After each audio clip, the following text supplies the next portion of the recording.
Hello and welcome to this week's issue of Money Matters. As I'm sure you'll agree, money does matter. So what's Paul up to this week? It's all behind that door. All will become clear in a second. I am so excited. My voyage into the surreal continues. This week, my very first ever, wait for it, radio show. I'm going to go through that door and there's 100,000 people waiting for me. So imagine you're about to open the door on a new world, on a new life, with 100,000 people behind it and they're socially distanced. That's good, isn't it? All in one room. Why do I want to do this? I want to do this because part of my mission, Touchstone Education, the message is to get the journey to wealth to as many people as possible. So this particular show is called XPat Radio and I'm doing it once a fortnight, just for an hour. What I'm reaching out to is people around the world that want to invest in UK property. Well, and people in the UK too. So on show number one, I'm going to introduce myself for a few minutes because I think people need to know roughly who I am. And then I've got three lovely guests, all of which have done amazing things and all of which are going to inspire you. So I've got a very special edition of Money Matters, Paul's first radio show. Come on, let's go and see where the magic happens. Little makeshift studio, got a proper one being built upstairs. So I need to jump off now because I'm about to go live and to be honest, I don't know which buttons to press yet, but I'll work it out. See you on the other side. Just going live again. You're listening to XPat Radio, your worldwide friend. And welcome back. Hope you enjoyed that. And right, let's get straight into our very first fantastic guest. So, Charlotte, are you there? Would you like to join me? Hello, Paul. Hello, everybody. How you doing, Charlie? I'm very well, thank you. How are you today? Oh, tickety-boo. Always good. Always good. Now, Charlotte, this is a very indelicate question to ask a lady, but how old are you? I am 23 years old. 23 years young. Fabulous place to be. Don't we all wish we were 23 again? Now, round about a year ago now, Charlotte, you and me had a little chat, didn't we? We did, yes. Can you just tell everybody what your situation was when we had that chat a year ago? Yeah, of course. So I had been renting properties whilst I was in uni and just after uni, and for probably about 4 years, so literally just chucking money at landlords to live in their properties. And I obviously came to work for Touchstone and saw and realised how much money I was putting in their pocket on top of the actual cost of the houses. So at the time I was renting a 3-bedroom house with my friend and we were paying about £450 each just for a small terrace 3-bedroom, quite modern house. It was nice, but it was nothing special, and it was costing about £900 in total with bills and everything. So yeah, we were paying that every month for about a year. All right. So £900 a month between two of you, so $450. That's what you're paying for. That's what you were paying for your accommodation. Yeah. All right. So after discussions and kicking some ideas around, what plan did we come up with that you then went ahead and executed so fantastically? So you actually told me that I actually didn't need that much money to initially buy my first property because I have always been so bad with money. I am absolutely terrible at saving. Even to this day, I've got literally minuscule amount of savings because I just like to go out and spend it all the time. But you made me realise that I didn't actually need that much to actually go ahead and do it. And then in the long run, I was actually going to be saving myself so much money by initially just putting away some cash just for a couple of months. And then I'd obviously be able to have more spare cash in the long run once I've got my own property. Yeah. Can you describe to all the listeners the sort of property that you bought, your first property? What did you buy? What is it? Yeah, of course. So I've bought a 2-bedroom, 2-bathroom apartment. I've done it all up quite nice, but I actually purchased it for £67,000 and I put a 5% deposit on that. 5% deposit on a £60,000 flat, 65 I think you said. Coming up with £5,000. If you're working, it's not impossible to get loans and whatever, but 95% mortgages, I don't know if people still know that they're out there, but you can get onto the property ladder relatively affordably. Now, okay, we're talking about a property in the north of England, aren't we, Charlotte? So where's your place? I am just on the outside of Leeds. So, Leeds is a big city, very popular. Do you prefer the flat or the house? Because you're actually very house proud now, aren't you? It just feels so much more homely, and it actually feels more like mine, more like my home, rather than me just living in someone else's, if that makes sense. It does. Okay, spill the beans. What's the numbers? So you've bought this flat, and obviously mortgages are crazy expensive, so you're having to pay through the nose for this place, aren't you? No, not really. All right. So I put my deposit was about £3,400 initially, Yeah. and now my monthly mortgage payments are £303 a month. So, all right, well that's pretty much what you were paying before if you had the bills on, whatever. But little Dicky Bird told me you brought your best mate with you, didn't you? I did, yes. She moved into the second bedroom. Exactly. So you obviously gave her mates rates and you let her move in there for what, 50 quid a month or something? No, I charged her 350. 350. So you're now pocketing 350 rent from your mate. The mortgage is 303.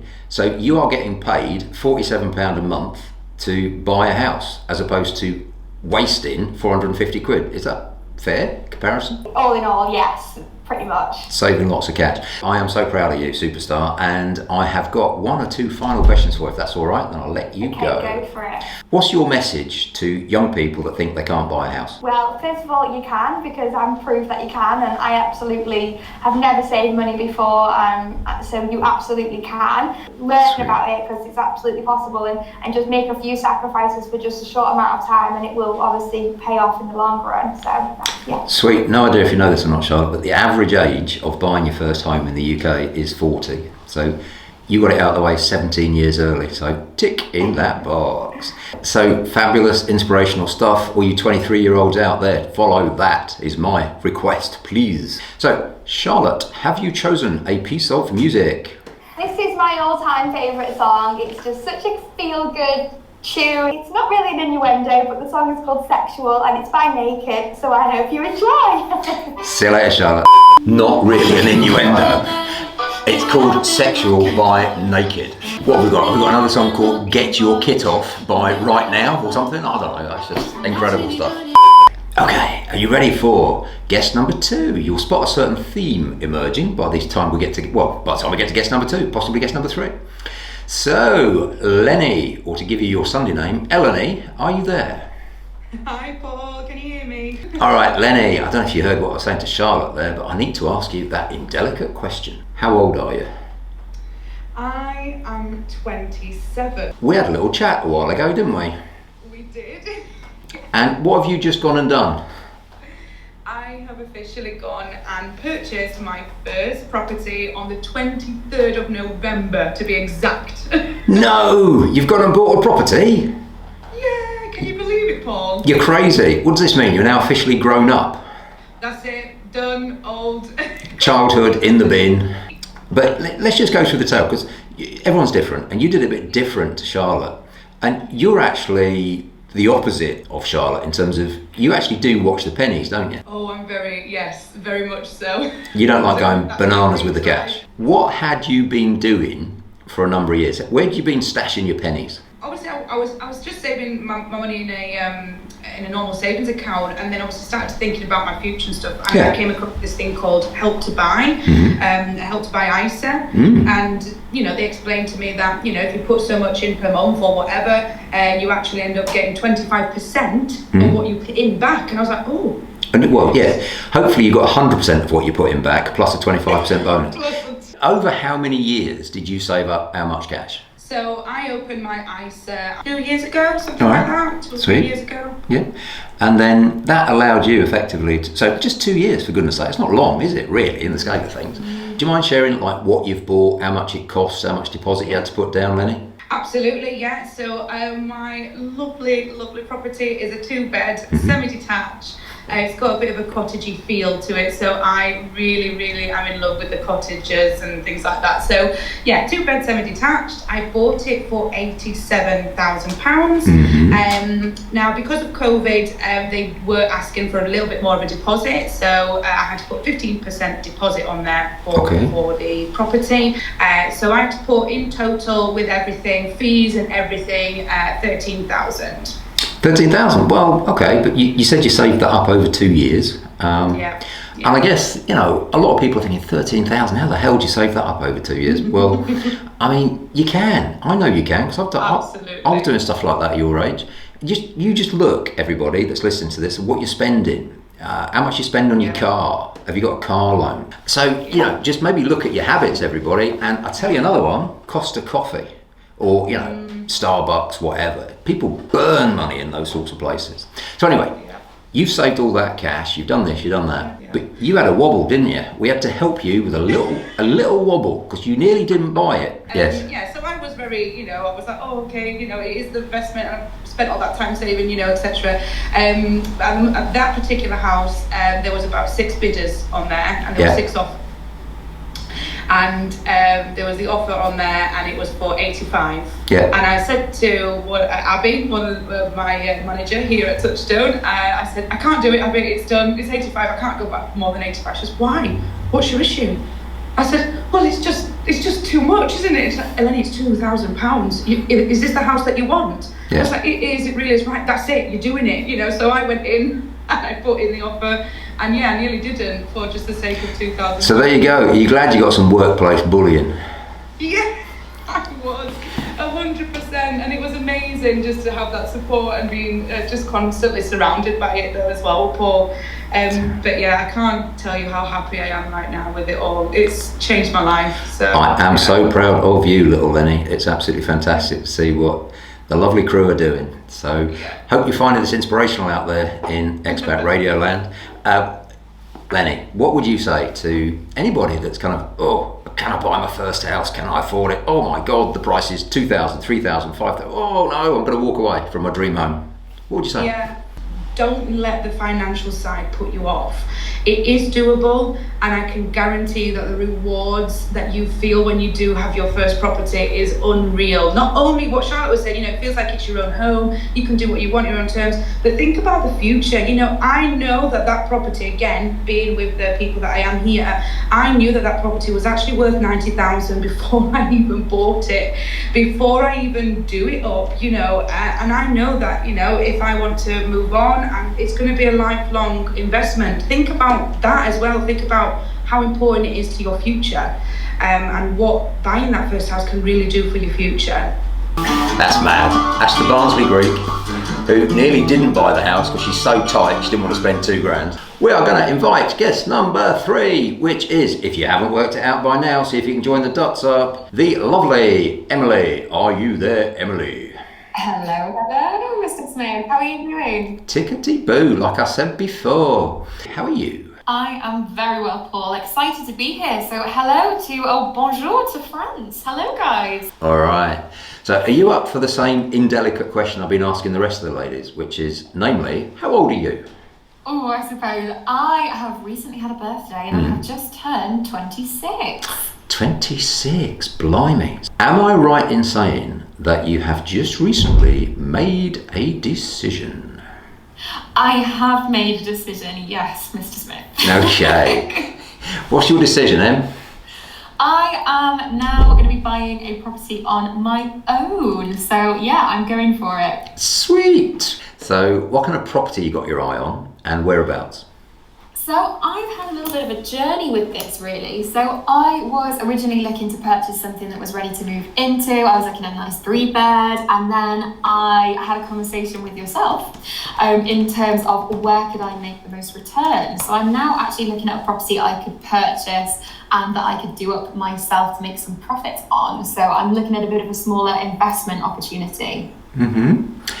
So what were the first steps to get you from kind of, I'm thinking about a property, to actually making sure you're ready to kind of make offers and buy stuff? Well, first off, to kind of give you a bit of a background about where it got me to even start thinking about where I'm ready for property is environment. So for me, I know that a lot of listeners will have property already, will have investments, but for those of you who don't, or have got, I don't know, kind of maybe even kids that you're trying to consider to get into it, that are kind of our age group as well, it's environment for us. So it's the network that we're around. We're very, very lucky to be in a position where we're around people that are invested in property, and it just makes things a no-brainer. I think property isn't spoken about enough for people who don't know about property and know where to start. So it's a good conversation to have, and it's something that I'm trying to bring into my family as well to get them in the right mindset. But that's what got me from there to here, Paul. Obviously, I need to make sure my credit score is working well, which luckily for me, I have a good score on there from just being a good girl. Yeah, all right. So having a good credit score is really important to get the mortgage. So I think I'm right. So the software you used is a piece of software called Check My File. Is that right? It is, yes. So Check My File, everybody. and that pulls together like Experian and all the other major credit referencing agencies. I think I'm right in saying that most of the time they've got like a free 30-day trial. Yeah. And if you did have any issues with your credit, it would essentially tell you how to fix it. So if you're not checking your credit score, let me give you some scary statistics. So 23% of credit scores around the world are, wait for it, wrong. You've been tagged with somebody else's information, or you're considered to be an associated person.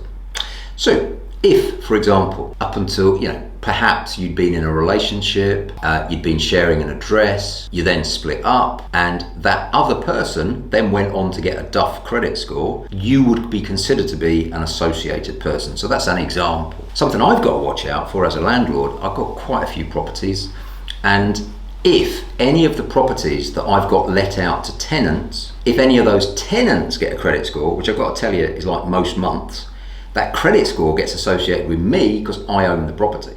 So every single month I actually employ someone to like clean my credit score, because the fact that one of my tenants hasn't paid their mobile phone bill shouldn't really wreck my credit score, should it? So put it in that way, and it's kind of obvious, but you just need to know how the credit scores work, otherwise they can catch you and it can be really expensive. 23% of people have got an error with their credit score that means they don't get lending that they actually should. A further 10% have got relatively minor errors with their credit score, which means they do get the lending, but it's actually at a more expensive rate than it should be. So top tip number one, you just heard from Emily there, check my file, or check your credit score, whichever. Sorry, I don't know like 200 countries around the world how to check your credit score in all those different countries. What I do know is you need to check it. What's next, Emily?